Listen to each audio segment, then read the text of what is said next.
மகா பெரியவாளின் பக்தர்களுக்கு ஏற்பட்ட அற்புதங்களையும் அனுபவங்களையும் பெரியவா அருளால் இங்கு நாம் தியானிக்கப் போகிறோம். ஜெய ஜெய சங்கர, ஹரஹர சங்கர. திருச்சியில் ஒரு பக்தர். அவர் ஒரு புகைப்படக்காரர். சிறிய ஸ்டூடியோ ஒன்று வைத்திருந்தார். வீட்டு பூஜை அறையில் காஞ்சி மகானின் படம் பிரதானமாக இருக்கும்.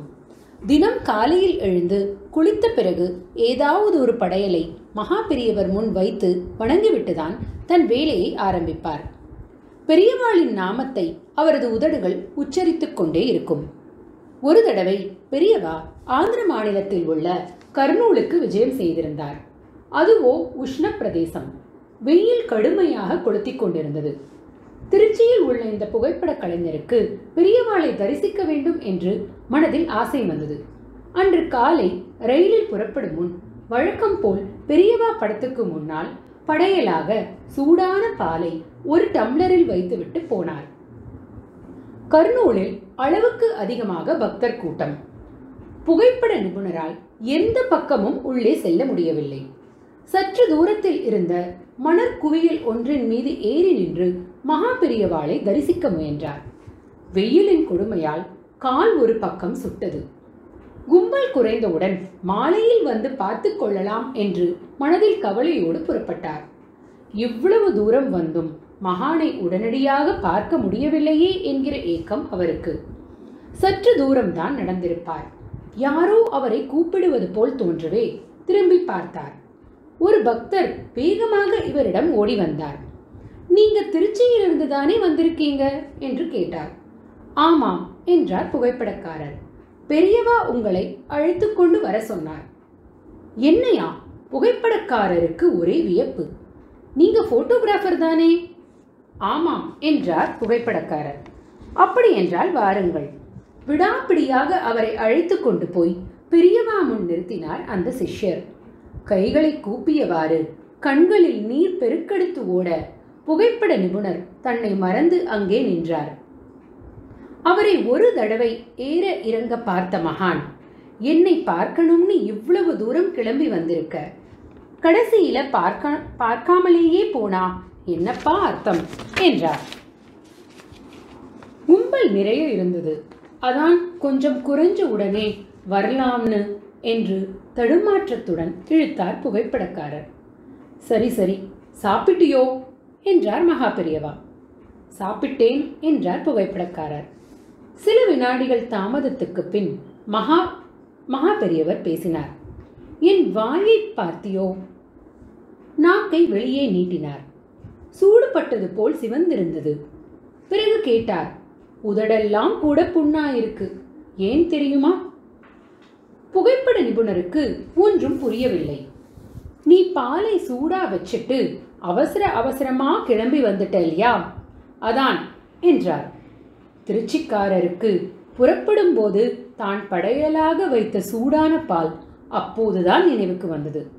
சாஷ்டாங்கமாக மகானின் திருவடியில் விழுந்து, மகாபிரபு என்னை மன்னியுங்கள் என்று கதறினார். எந்த அளவுக்கு பக்தி இருந்திருந்தால் மகாபிரபு அந்த பக்தரின் பாலை ருசித்திருப்பார் என்பதை சற்றே எண்ணி பாருங்கள். அது சாத்வீகமான பக்தி. ஆண்டவனே, நீதான் எனக்கு எல்லாம் என்று மனதார நினைக்கும் பக்தி. ஒருமுறை ஒரு வயதான அம்மையார் மகா சுவாமிகளை தரிசிக்க கூட்டத்தில் நின்று கொண்டிருந்தார். பெரியவாளின் அருட்கடாட்சமும் அவருக்கு கிடைத்தது.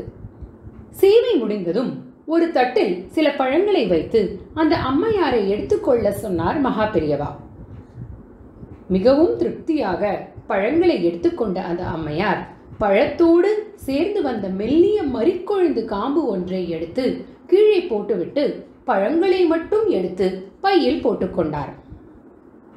அதையே கீழே போட்டுட்ட, அதுவும் உபயோகமா இருக்கும், எடுத்துக்கோ என்றார் மகான் சிரித்தவாறே. பெரியவா சொல்லிட்டாரே என்பதற்காக அந்த அம்மையாரும் மறிக்கொழுந்து காம்பை எடுத்து தனது பையில் போட்டு பத்திரப்படுத்திக் கொண்டார். ஏன் இதை பத்திரமாக எடுத்துக்கொண்டு போக சொன்னார் என்றெல்லாம் அந்த அம்மையார் அப்போது யோசிக்கவில்லை. மகானிடம் கேட்கவும் இல்லை. தன் ஊருக்கு போக அம்மையார் பஸ்ஸில் ஏறி அமர்ந்து விட்டார். பஸ் புறப்பட்டதும் அப்படி ஒரு தூக்கம். அருகில் இருந்த பெண் தூங்கும் அம்மையாரின் பையில் இருந்த பணப்பையை திருடிக்கொண்டாள். டிக்கெட் எடுக்க வேண்டும் அல்லவா என்று கண்டக்டரின் குரல் கேட்டு விழித்தெழுந்தார் அந்த அம்மையார். பையில் பணப்பையை தேடினார். அது அங்கே இல்லை. பக்கத்தில் இருந்த பெண்ணின் கையில் இருந்தது. அது என் பர்ஸ் என்று அந்த அம்மையார் பதற்றத்தில் கதற, இல்லை இல்லை, இது என்னுடையதுதான் என்று பக்கத்தில் இருந்த பெண் சொல்ல அங்கே கலைபரம் ஆகிவிட்டது. பர்சில் இவ்வளவு பணம்தான் இருக்கிறது என்று கச்சிதமாக சொல்கிறாள் அந்த பெண். எடுத்தவள் எண்ணியும் வைத்திருக்கிறாள் என்பது பர்சின் நிஜ சொந்தக்காரியான அம்மையாருக்கு மட்டுமே தெரியும். கண்டக்டரோ யாரை நம்புவது என்று தெரியாமல் தத்தளித்தார். அப்போதுதான் அந்த அம்மையாருக்கு பெரியவா மறிக்கொழுந்து காம்பை பத்திரமாக எடுத்துக்கொண்டு போக சொன்னது பளிச்சென்று ஞாபகத்துக்கு வந்தது. கண்டக்டர் சார், அந்த பர்சில் வேறொரு வஸ்து இருக்கிறது. அது என்னவென்று இந்த பெண்ணை சொல்லுங்கள் என்றார் அந்த அம்மையார். திருடியவளிடமிருந்து இதற்கு எப்படி பதில் வரும்? நான் சொல்கிறேன். மறிக்கொழுந்தின் சிறிய காம்பு ஒன்று உள்ளே இருக்கிறது. வாசனை உள்ளது மறிக்கொழுந்து. வேண்டுமானால் அந்த பர்ஸை திறந்து பாருங்கள், தெரியும் என்றார் அம்மையார். கண்டக்டர் பெண்ணிடமிருந்த பர்ஸை வாங்கி பார்க்க உள்ளே அந்த மறிக்கொழுந்து காம்பு பத்திரமாக இருந்தது. பிறகென்ன? திருடியவள் தன் தவறை ஒப்புக்கொண்டாள். அம்மையாரின் வேண்டுகோளுக்கிணங்க அந்த பெண் மன்னித்து விடப்பட்டாள். தன் பக்தர்களுக்கு இடர் வருவதை முன்கூட்டியே அறிந்து அதற்கான நிவர்த்தியுடன் அனுப்பும் அந்த மகானின் கருணை உள்ளத்தை எவ்வாறு அளவிட முடியும்? அடுத்தது ஒரு கணவன் மனைவி. அவர்கள் காஞ்சி காமாட்சிக்கு விலை உயர்ந்த பட்டு புடவையுடன் தரிசனத்துக்கு வந்திருந்தார்கள். அந்த சமயத்தில் காஞ்சி மகான் முன்னிலையில் மகா சண்டி ஹோமம் நடந்து கொண்டிருந்தது. ஹோமம் நடக்கும் இடத்துக்கு அருகே வந்த அந்த தம்பதி ஒரு தட்டில் பட்டு புடவையை வைத்து பெரியவா அருகில் நகர்த்தினார்கள். ஹோமத்தில் பூர்ண அகுதி நடந்தபோது இந்த விலை உயர்ந்த பட்டு புடவையும் ஹோமகுண்டத்தில் விழுந்தது. காமாட்சி அம்மனுக்கு உடுத்த வேண்டும் என்று தாங்கள் கொண்டு வந்த விலை உயர்ந்த பட்டு புடவை ஹோமகுண்டத்தில் விழுந்ததைக் கண்டு அதிர்ச்சியுற்ற அந்த தம்பதி மிகுந்த வேதனை அடைந்தனர். ஆனாலும் அதை எப்படி வெளியே சொல்ல முடியும்? ஏன் இப்படி செய்தீர்கள் என்று மகா பெரியவாளிடம் கேட்க முடியுமா என்று நினைத்துக் கொண்டிருந்தார்கள். தங்கள் மனதில் என்ன நினைத்துக் கொண்டிருக்கிறார்கள் என்பது அந்த மகானுக்கு தெரியாதா என்ன? ஹோமம் முடிந்தது. காமாட்சி அம்மனுக்கு அலங்காரம் நடந்து கொண்டிருந்தது. முன்னால் திரைச்சீலை போட்டிருந்தார்கள். அந்த தம்பதியும் காமாட்சிக்கு முன்னால் உட்கார்ந்திருந்தார்கள். சுமார் அரை மணி நேரத்துக்கு பிறகு திரைச்சீலை விளக்கப்பட்டது. கண்களை கொள்ளை கொள்ளும் அலங்காரத்தோடு காமாட்சி அம்மன் ஜொலித்தாள். மகா பெரியவா அந்த தம்பதியின் பக்கம் திரும்பி, அம்பாளை பாருங்கள் என்பதாக புன்னகை தவழும் முகத்துடன் ஜாடை காட்டினார். அவர்களும் அம்பாள் பக்கம் திரும்பினார்கள். இவர்கள் கொண்டு வந்த அதே பட்டுப்புடவை அம்பாளின் திவ்ய ஸ்வரூபத்தை அலங்கரித்துக் கொண்டிருந்தது. வியப்படைந்த தம்பதி மகானின் திருவடி பணிந்து ஆசி பெற்றனர். யார் எதை கொண்டு வந்தாலும் அதை எப்படி ஏற்றுக்கொள்ள வேண்டும் என்று அந்த மகானுக்கு தெரியாதா என்பதை உணர்த்துகிறது இந்த சம்பவம். ஒரு தடவை ஆந்திராவில் மகா பெரியவா முகாமிட்டு இருந்தபோது நடந்த சம்பவம் இது. வழக்கமான பூஜை நேரம். மகான் சிறிய காமாட்சி உருவச் சிலையை முன்னால் வைத்து பூஜையை ஆரம்பித்து விட்டார்.